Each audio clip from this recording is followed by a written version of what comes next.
This past summer, Elana Goldstein, a recent Oviedo graduate, finally had the chance to go on her dream trip to Israel. The program is called Birthright, and it's for Jewish college students ages 18 to 26, and it's basically a free trip to Israel, and it's something I've heard about since I was a little girl.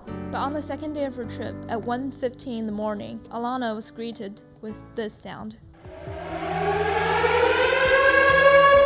Which we know means we need to go for shelter because a rocket will hit soon. So we had like a few seconds to run, and then as I was running towards the staircase, a bomb hit nearby, less than 2 blocks away, less than a football field away. And after that, we went to the shelter inside the hotel and stayed there till like 3:30 in the morning.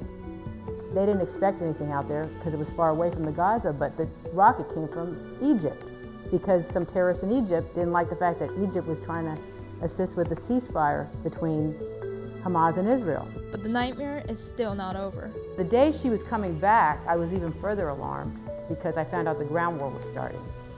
2 hours before my plane took off, the Ukraine plane was shot down. I was in a state of grief, worry, and it was a very traumatic experience for me. But through all this drama, there was a lot to be learned. So my friend is Israeli.